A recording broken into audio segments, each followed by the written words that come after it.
session, it's now time for our leader talk. Our focus will be on infra as the backbone, transmission and distribution challenges, smart solutions for grid modernization and regulatory framework and policy reforms. Of course, to take this discussion forward, we'd like to call our very own Vikram Chandra and Anil Singhvi on stage to take the discussion forward, and of course, our guests. Let's welcome our esteemed guest for this session, Mr. Anil Gupta, CMD, KEI Industries. Please welcome Mr. Pradeep Gupta, co-founder, Indian Angel Network and chairman, Cyber Media Group, and Mr. Pradeep Agrawal, founder and chairman, Signature Global India. Good evening, friends. Leaders talk. Hindustan की economy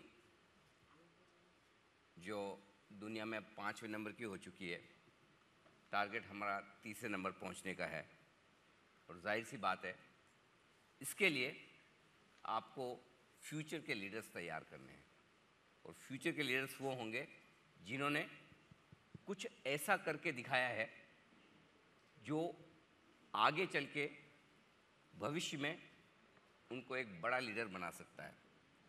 और आज इस panel पर हम इन सब के बारे में बात करने जा रहे हैं, और हमारे साथ पैनल में सारे जो पैनलिस्ट हैं उनका अपना अलग अलग फील्ड का बड़ा ज़बरदस्त एक्सपीरियंस है। तो मैं शुरुआत करता हूँ, केई इंडस्ट्रीज़ के एमडी गुप्ता साहब हमारे साथ हैं। गुप्ता साहब, मैं 10 साल पहले जब आपका इंटरव्यू किया करता था तो मैं हमेशा एक सवाल पूछता था आपसे, कितने ऑर्डर्स हैं आपके पास, कितने समय की रेवेन्यू विजिबिलिटी है, बिजनेस करने के लिए साल 2 साल का काम आपके पास है ना।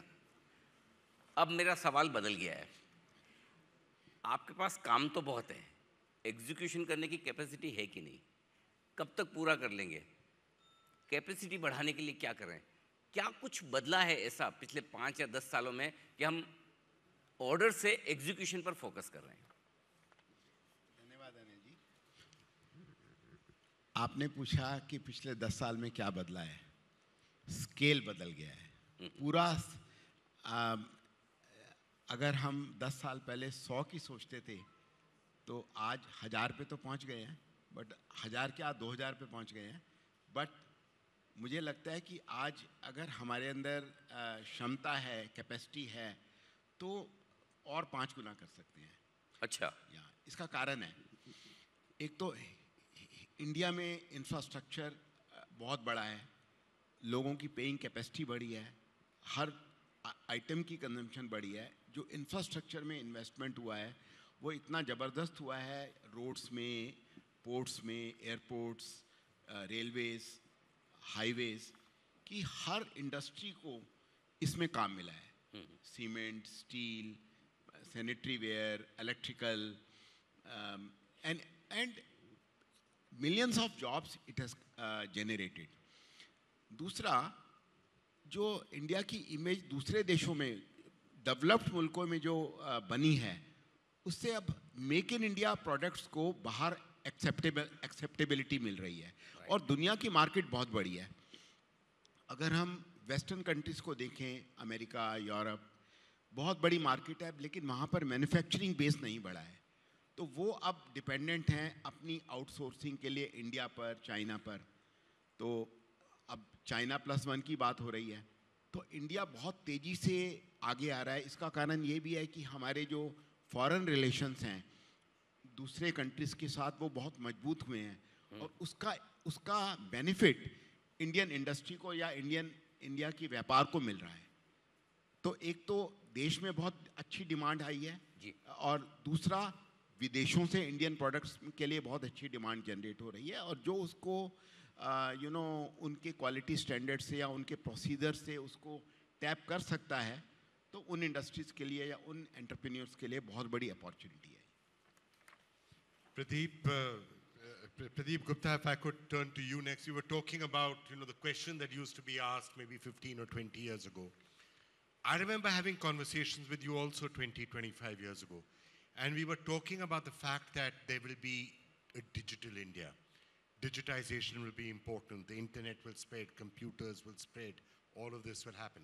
Technology will become one of the hallmarks of a rising India.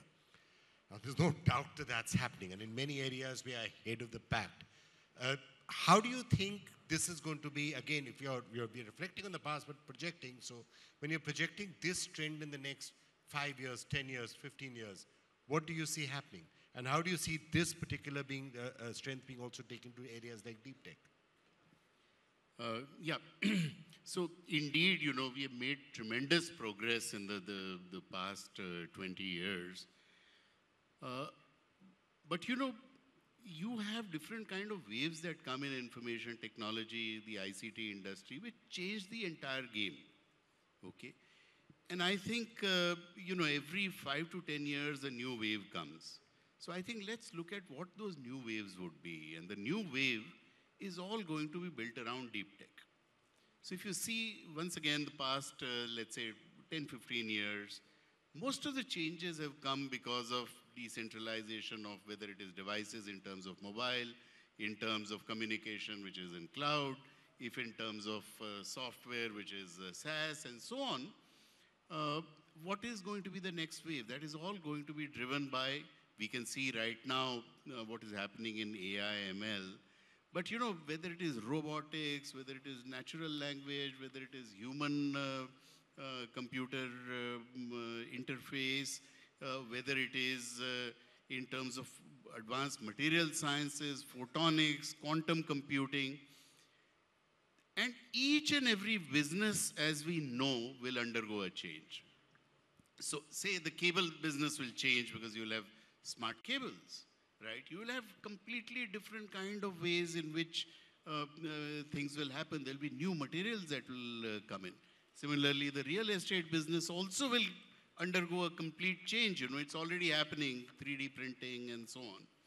And therefore, you know, to just like to touch upon one specific point, it is expected that deep tech will have 10 to 15% impact on the economy, all right? Therefore, if you're talking about a $100 trillion economy, and 15% of that would mean a $15 trillion economy, that will be, even if you look at India, you know, at whatever 8 to 10, that is our target, and if I was to convert that, we are talking of $1.5 trillion, half of what we are being driven by deep tech, okay?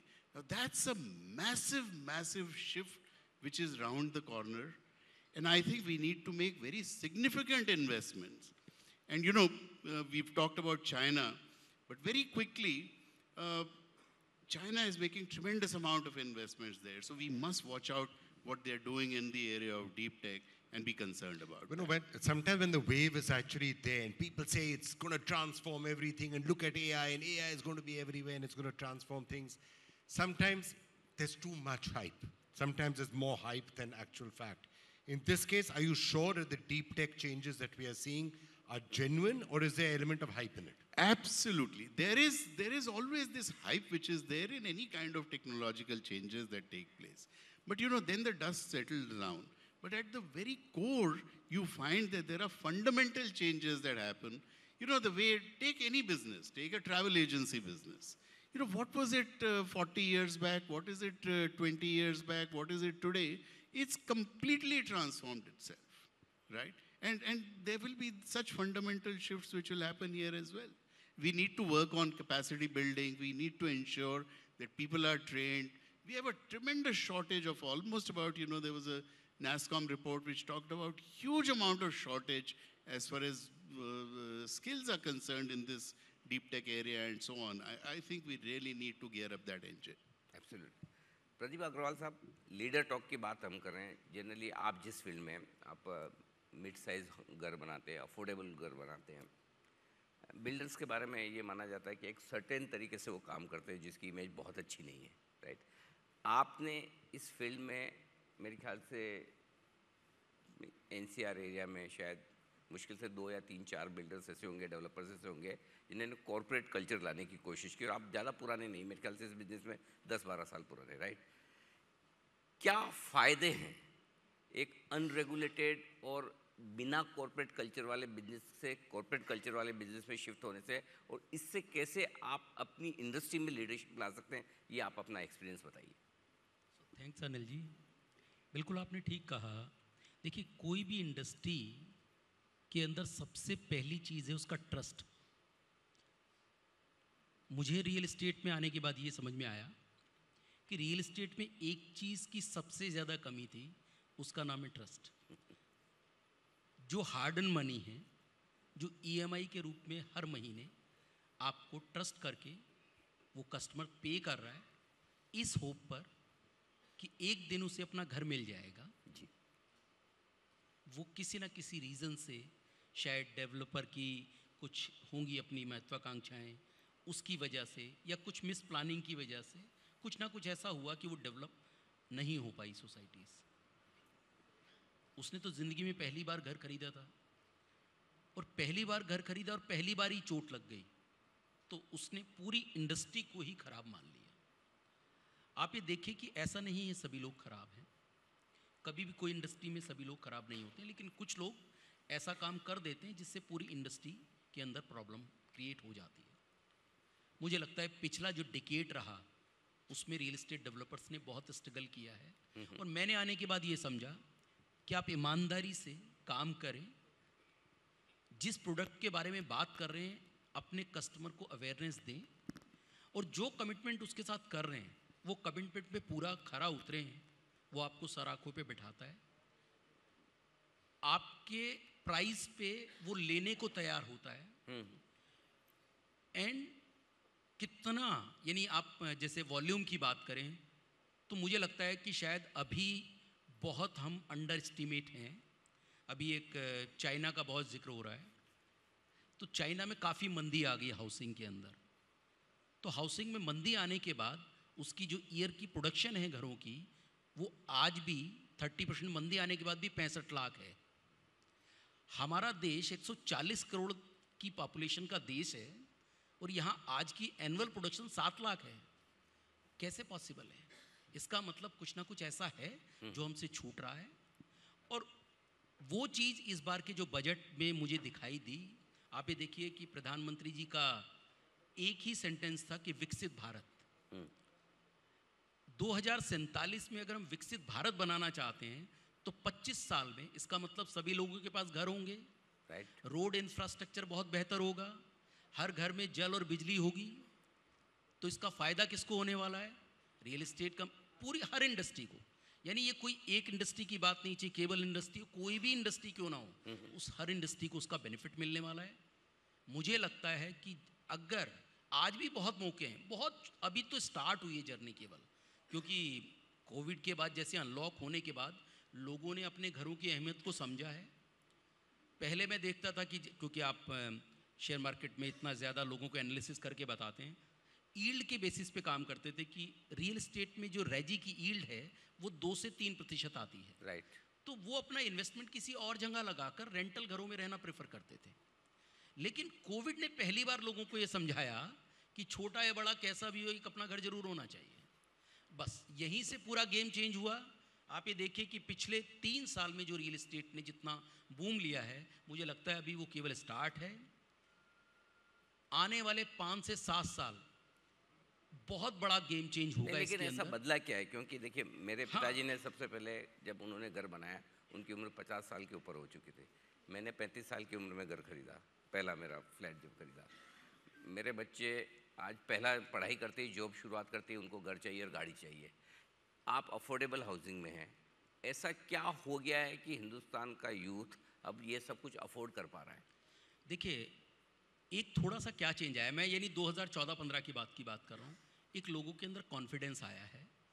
दूसरा, regulator का आना real estate को बहुत change कर गया है। Okay. 2017 में RERA आने के बाद पहली बार कस्टमर को लगा कि डेवलपर ऐसे छूट नहीं सकता, एंड डेवलपर भी सीरियस हुए कि अब स्टेक दाव पर है। अगर अब नहीं डिलीवर किया तो अब जो उसके कहीं ना कहीं जो आने वाले प्रॉब्लम्स हैं वो बहुत बड़े होंगे। और पहले दिन से रेगुलेट हुआ। आप ये देखिए अनुशासन किस चीज़ का है। 100 रुपये अकाउंट में आते हैं, 30 ही रुपये डेवलपर के पास फ्री हैं, 70 रुपये कंस्ट्रक्शन अकाउंट में बाय डिफ़ॉल्ट चले जाते हैं। Correct. तो आपके पास एक ही ऑप्शन है, या तो उससे कंस्ट्रक्ट करिए या आप बैंक में रखिए। तो उसके पास ऑप्शन नहीं है तो वो करेगा। ये अनुशासन हो गया। आज मार्जिन आप देखते हैं तो शाम को 5 बजे मार्जिन रिपोर्ट सबमिट करनी पड़ती है। तो आप ना उसका पैसा यूज़ कर सकते, ना आप अपने पास रख सकते, टाइम से वापस करना पड़ेगा। तो आपकी मार्केट में आप ये देखिए पहले कितने ज़्यादा मार्केट अप एंड डाउन होते थे। पिछले 15 साल में एक भी किसी टाइप का कोई स्कैम आपको बाजार में दिखाई दिया? मुझे लगता है कि रियल एस्टेट रेरा आने के बाद बहुत चेंज हुआ है। और दूसरी बड़ी बात, रेरा आने के बाद जितने प्रोजेक्ट लॉन्च हुए हैं उसमें से 90% डिलीवर हुए हैं। अच्छा। पिछले 2017 के बाद जितने प्रोजेक्ट लॉन्च हुए हैं उसमें से 2023 तक लगभग 86% प्रोजेक्ट डिलीवर हुए हैं। तो ये कॉन्फिडेंस बिल्टअप किया है, लोगों का ट्रस्ट आया कि अब रियल एस्टेट बदल गया है, अब वैसे डेवलपर्स नहीं हैं, शायद अब हमें घर लेना चाहिए। मुझे लग रहा है यही चीज़ें हमने पूरी एज ए सिग्नेचर ग्लोबल हमने इस चीज़ों को समझा कि जितनी आप ईमानदारी से और बेहतरीन तरीके से काम करेंगे, क्वालिटी डिलीवर करेंगे, तो लोग आपको ऑफ कोर्स पसंद करने वाले हैं। Mr. Gupta, if I could turn to you, looking at the opportunities now that lie ahead, one is just some of these opportunities. As real estate proceeds, construction happens, infrastructure boom, you will have more than enough to do just from that.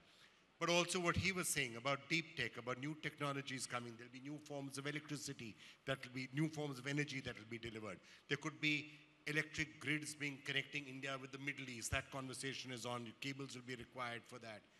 What is it that excites you the most? The traditional or some of the new things that are happening? Or both? Both. देखिए, अगर economy को बढ़ना है और हर एक को prosper करना है तो all round growth is required. जो आपने बात की कि मिडल ईस्ट को इंडिया से कनेक्ट करना है, वो तो अंडर सी सबमरीन केबल्स के थ्रू होता है। अभी उसमें थोड़ा वक्त है। अभी हमें ज़रूरत है कि हम हर सिटी को के अंदर अंडरग्राउंडिंग करें, अंडरग्राउंड केबलिंग करें, ताकि जो ये ओवरहेड नेटवर्क हैं जो काफ़ी अगली दिखते हैं, आई मीन AT&C लॉसेस बहुत ज़्यादा हैं, इन सब से हमें छुटकारा मिले और जो पावर का लॉस हो रहा है वो बचे। हमें पावर की क्वालिटी को भी स्ट्रेंथन करना है और वो जब तक डिस्ट्रीब्यूशन में इंफ्रास्ट्रक्चर स्ट्रेंथन नहीं होगा तो वो नहीं होगा। बहुत ज़्यादा गवर्नमेंट की स्कीम्स पिछले डिस्ट्रीब्यूशन कंपनीज की पिछले 10 सालों में आई हैं जिसमें डिस्ट्रीब्यूशन को स्ट्रेंथन किया है। दूसरी बात, स्मार्ट मीटरिंग, बहुत बड़े स्केल पर स्मार्ट मीटरिंग का काम चल रहा है। उसमें प्रीपेड मीटर्स भी हैं और पोस्ट पेड मीटर्स भी हैं। इसका पर्पज़ ये है कि प्रीपेड मीटर्स में एक आदमी को पता है कि मुझे मेरी जेब में इतने पैसे हैं तो उतनी ही अमाउंट की बिजली का मीटर खरीदता है और उसके उतना ही यूज़ करता है। और जो पावर डिस्ट्रीब्यूशन कंपनीज हैं उनको भी पूरा रेवेन्यू मिलता है। तो ये दूसरा टेक्नोलॉजिकल चेंजेस हैं ट्रांसमिशन में। अब underground high tension cable, high voltage cables का वक्त आ रहा है। जो ओवरहेड ट्रांसमिशन है उसमें राइट ऑफ द वे की बड़ी प्रॉब्लम है। ज़मीन नहीं है अर्बन एरियाज़ में, तो अगर ज़मीन नहीं है तो आपको अंडरग्राउंड केबलिंग पे जाना पड़ेगा जिससे ज़मीन की वेस्टेज नहीं हो। और दूसरा, ये सेफ्टी भी प्रोवाइड करता है compare to overhead network. High voltage DC direct current cables का चलन आ गया है। बहुत से प्रोजेक्ट्स इंडिया में एग्जीक्यूट हुए हैं, अभी इंपोर्टेड केबल्स के से हुए हैं और धीरे धीरे हम इंडियन कंपनीज भी इन प्रोडक्ट्स में आ रही हैं। तो टेक्नोलॉजिकल चेंजेस, जो पुराना ओवरहेड इंफ्रास्ट्रक्चर है ACSR कंडक्टर्स का, उसमें भी ट्रांसमिशन यूटिलिटीज़ ने हाई टेंशन लो सैग कंडक्टर्स लगाए हैं जिससे उसी सर्किट की जो करंट कैरिंग कैपेसिटी है या पावर कैरिंग कैपेसिटी है वो दुगनी हो जाए। तो ऐसे बहुत से टेक्नोलॉजिकल चेंजेस भी आए हैं। बट मेजर पब्लिक के लिए तो डिस्ट्रीब्यूशन में अगर जितना स्ट्रेंथन होगा पब्लिक को तो उससे फ़ायदा होगा। गुप्ता साहब, एक ज़माना था जब हम सुनते थे कि बैंक्स में कंप्यूटर लगने वाले हैं और स्ट्राइक हो जाती थी हड़ताल पे, नौकरियां चली जाएगी, कंप्यूटर आ जाएंगे तो लोगों के पास काम नहीं होगा। आज हम फिजिकल इंफ्रास्ट्रक्चर के बजाय डिजिटल इंफ्रास्ट्रक्चर पर ज़्यादा बात करते हैं। किस तरह से कॉरपोरेट्स डिजिटल इंफ्रास्ट्रक्चर का यूज़ करके बड़े लीडर बन सकते हैं? किस तरह से हिंदुस्तान की इकोनॉमी की ग्रोथ नया डिजिटल इंफ्रास्ट्रक्चर क्रिएट करके हो सकती है, ये समझाइए। देखिए अच्छा, दोनों गुप्ता साहब हैं। प्रदीप जी। डिजिटल इंफ्रास्ट्रक्चर की जहाँ तक बात है, अब तो सारे कॉरपोरेट्स ने एक रियलाइजेशन हो गई है कि ये इनएविटेबल है, और इससे जो जिस तरह की प्रोडक्टिविटी की जो एनहांसमेंट होती है, जो इम्प्रूवमेंट होती है, तो इसके लिए मेरे ख्याल में आजकल कोई भी ऐसी कंपनी नहीं होगी जो कि कहेगी कि नहीं, मेरे पास डिजिटल इंफ्रास्ट्रक्चर नहीं होना चाहिए। बिजनेस शुरू होते ही सबसे पहले चीज़ वही होती है। जो चेंज जो एक ज़रूरी है वो ये है कि एक थिंकिंग बदलनी है। It has to be digital first kind of thinking, right. तो वो एंड स्टार्टअप्स के साथ यही चीज़ होती है कि वो लोग जो है हमेशा टू बिगिन विद सबसे पहले जो है डिजिटल नेटिव्स होते हैं, और अगर वो डिजिटल नेटिव्स हैं तो उनकी जो सारी थॉट है वही जो है उसी लाइन में होती है कि किस तरह से हम जो है उसको डिजिटली सारे बिजनेस को कर सकते हैं। और इसीलिए अगर आप देखें कि इस्टेब्लिश्ड कॉरपोरेट हाउसेस जो हैं उनको बहुत ज़्यादा चैलेंज आया है स्टार्टअप इकोसिस्टम से, क्योंकि इनोवेटिव होते हैं और बड़े फास्ट होते हैं, एजिलिटी बड़ी तेज़ होती है, और they think like digital natives. तो उसकी वजह से जो है एक फंडामेंटल चेंज आ रहा है, और आगे चल के जो है हमको सभी कॉरपोरेट्स को अपना डिजिटल इंफ्रास्ट्रक्चर बहुत स्ट्रेंथन करना होगा, और सिक्योरिटी के बारे में एक ध्यान ज़रूर रखना होगा, और प्राइवेसी के बारे में। और वहाँ पे रेगुलेटरी इश्यूज जो हैं वो काफ़ी इस वक्त बहुत डिस्कशन भी उन पे चल रहा है, और उसके ऊपर काफ़ी सारी चीज़ें नई आएंगी, लेकिन ये एक दो चैलेंजेस ज़रूर रहेंगे। अनिल, ये आप देखेंगे कि गुप्ता जी भी दो हैं, प्रदीप जी भी दो हैं, और मैं थोड़ा इनका हूँ और थोड़ा इनका बैठे हैं। प्रदीप गुप्ता जी बीच में बैठे हैं, तो इसलिए जरा संभाल के सवाल पूछना पड़ेगा। तो प्रदीप अग्रवाल जी, let me turn to you. ये जो what you were just saying about changing the mindsets, right? Changing the systems. I'm sure in an area like real estate, more than anything else, linking through the question that Anil started by asking you, there must be a lot of people who would be saying कि नहीं भाई, India में तो ऐसा ही होता है, ये हमारा सिस्टम है, ये रिवाज है, नंबर 2 होता है, 40% ब्लैक मनी देना पड़ेगा, सिस्टम में ये करना पड़ेगा, सिस्टम में ये होता है, सिस्टम ऐसा है. How do you change the mindset to say that the system can change, and is that starting to happen? So Vikram ji, ठीक कहा आपने, माइंडसेट चेंज होने में टाइम लगता है, लेकिन मुझे लगता है ऐसा इंडिया में होता था, अब शायद इंडिया ये बदल रहा है. आप ये देखिए कि जैसे अनिल जी ने भी पूछा कि कैसे इतनी बड़ी कंपनी एक 10 साल, एक डिकेड में ही बनाई जा सकती है. आज मार्केट कैप हमारी 2 बिलियन से ज़्यादा की है, एंड हम रिसेंटली लिस्टेड हुए हैं एक्सचेंज के अंदर. बहुत सिंपल फंडा है, बहुत सिंपल. आप अपने सिस्टम को कॉर्पोरेटाइज करिए, जो इंस्टीट्यूशंस आपके साथ हैं उनको ये भरोसा दिलवाइए, जो इन्वेस्टर्स आपके साथ हैं, कि आप जो ये काम कर रहे हैं ये बिल्कुल परफेक्ट है, और उनको विजुलाइज होना चाहिए.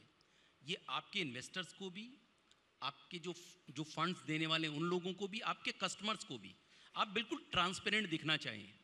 आपने बिल्कुल ठीक कहा कि रियल एस्टेट के अंदर ये जो 40% 60% का काम बहुत ज़्यादा होता था. मैं इसलिए कह रहा हूँ कि ऐसा नहीं कि ख़त्म हो गया है, लेकिन मुझे लगता है कि लोग अब डिस्करेज हुए इन चीज़ों से. लोगों को ये बात समझ में आ गई कि अगर आज आप कोई काम ऐसा करते हैं तो ज़रूरी नहीं उसका आज आपको भुगतान करना पड़े. हो सकता है और 2 साल के बाद आपके घर तक पहुंच ही जाएंगे वो लोग जिनको पहुंचना चाहिए.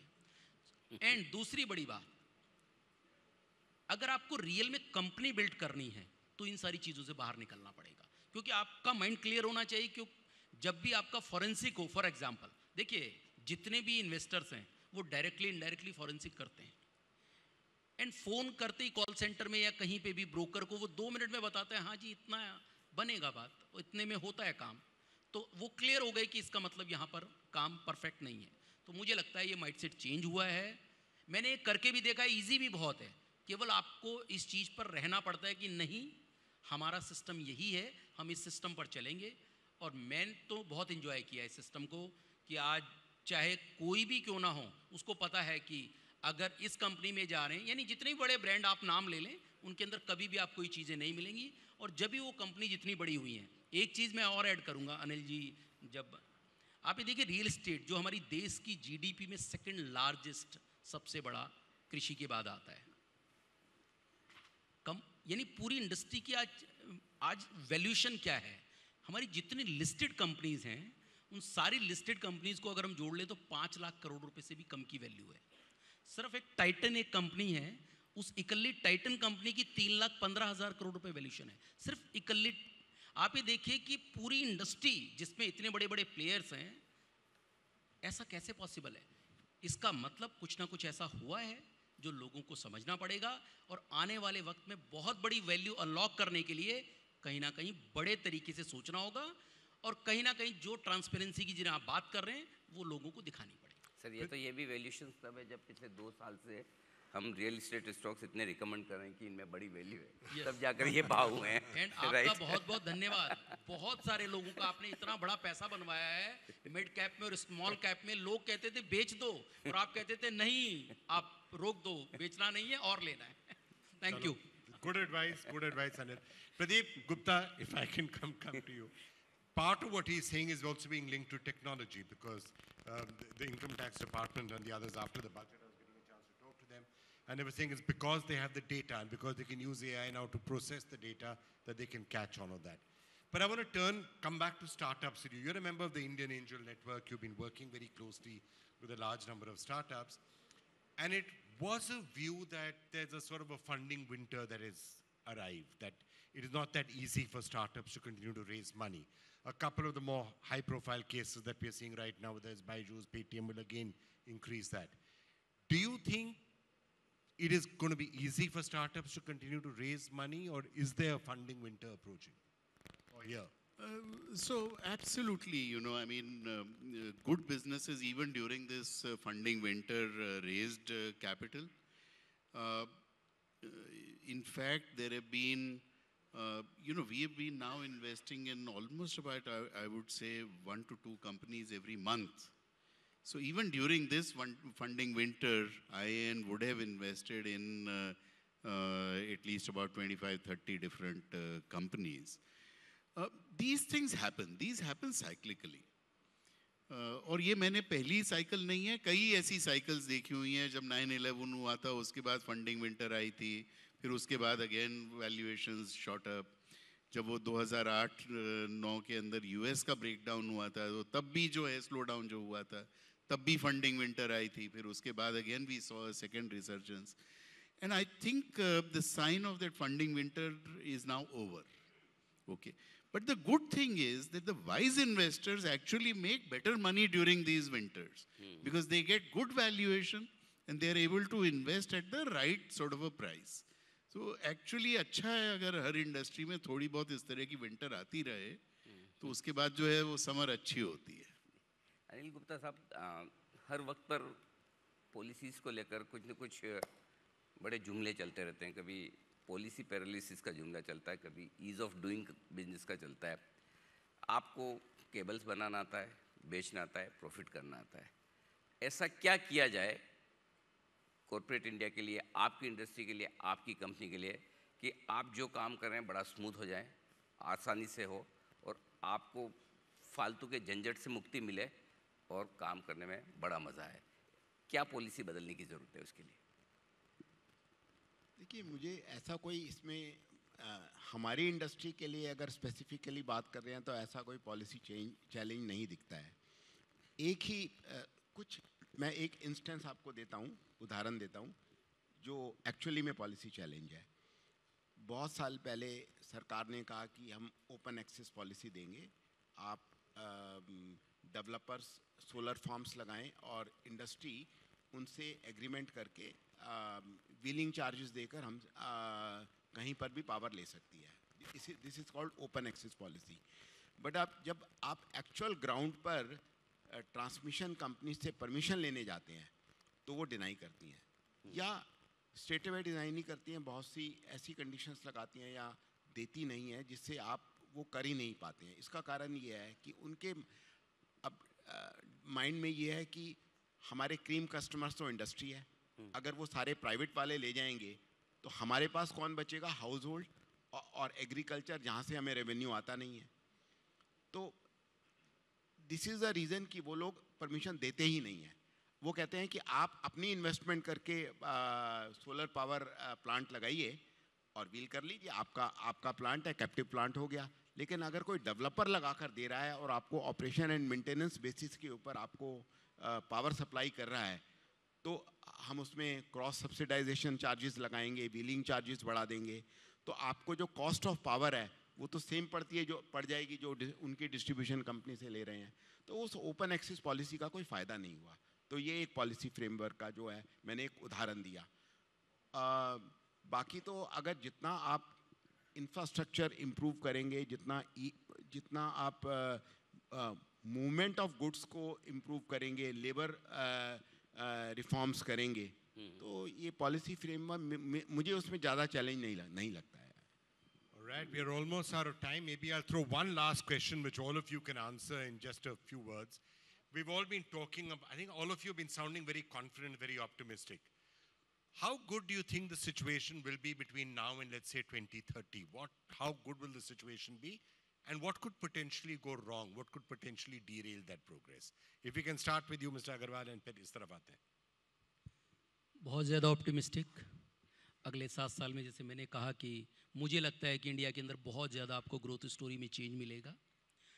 कुछ चीज़ें ज़रूर हैं, क्योंकि आप कोई ग्रोथ अगर करना चाहते हैं तो उसके लिए आपको कुछ बेसिक फंडामेंटल्स क्लियर करने पड़ेंगे। मुझे लगता है एक जो रोड इंफ्रास्ट्रक्चर के ऊपर जो जिस तरीके का कंसंट्रेशन गवर्नमेंट ने किया हुआ है वो जारी रहना चाहिए एज इट इज़, क्योंकि इस बार भी बजट में उसको बढ़ाया गया है, क्योंकि वही की है इस देश की एक जो इकोनॉमी को ऊपर ले जाने के लिए। दूसरी चीज़ मुझे जो समझ आती है कि आज रियल एस्टेट में जो फाइनेंस है उसकी एक सबसे बड़ी प्रॉब्लम है कि जो बैंक्स हैं वो प्रोजेक्ट पर फंडिंग कर रहे हैं, लैंड पर फंडिंग नहीं कर रहे हैं। तो कम से कम कोई पॉलिसी आरबीआई की तरफ से ऐसी आनी चाहिए जिससे जो लैंड का जो प्राइस है, चाहे उसको 50% प्रमोटर इक्विटी करे, बैंक 50% उसके अंदर पैसा दे, लेकिन लैंड के ऊपर फंडिंग होनी चाहिए, जिससे एक बहुत बड़ा अनलॉक होगा आने वाले वक्त में। तो मुझे लगता है ये कुछ चीज़ें ऐसी हैं, अगर करी जाएं तो इंडिया ग्रोथ कर सकता है। I think the big issue is digital security. Because yes, we are now all connected and we are all reaping the benefits, but that also has created its own dangers. Not just within the country, but dangers from our neighbors and so on. And I think we need to look at that in a very, very active manner to ensure that this optimism which is there does not get derailed, and it can in a big way.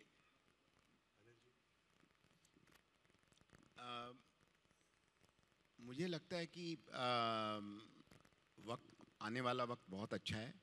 सबसे बड़ी important बात है किसी भी economy के लिए या industry के ग्रोथ के लिए इजी अवेलेबिलिटी ऑफ फाइनेंस जो है, और बहुत अच्छे कम रेट ऑफ इंटरेस्ट के ऊपर है।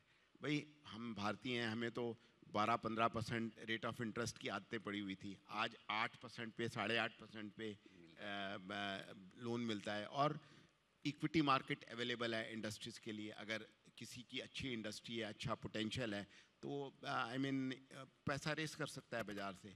तो मेरे ख्याल से अगर फाइनेंस अवेलेबल है, तो अब नेक्स्ट चैलेंज आता है सिर्फ स्किलिंग ऑफ मैन पावर। वो एक बड़ा चैलेंज है कि कैसे हम इफेक्टिव वर्क फोर्स को गांव से इंडस्ट्रीज़ में मूव करें, और जो इंजीनियर्स पढ़ के निकल रहे हैं उनके माइंडसेट को चेंज करें कि उनको फैक्ट्रियों में काम करना है। क्योंकि पिछले कुछ 20-30 सालों में जो एक माइंडसेट बना है ना, जो भी इंजीनियर पढ़ के निकलता है वो सोचता है मुझे आईटी में काम करना है, एयर कंडीशन एनवायरनमेंट में, बट फैक्ट्रियों में तो ये एनवायरनमेंट नहीं होता। तो ये एक माइंडसेट चेंज करना है जिससे लोग ब्लू कॉलर जॉब में आए और फैक्ट्रीज जॉब में आए। I think we're going to have to leave it there, but thank you, all three of you, so much for those very valuable insights. And let's hope your positive projections for the next 7 years actually come to mind. Thank you so much. Thank you so much. Thank you. Thank you very much.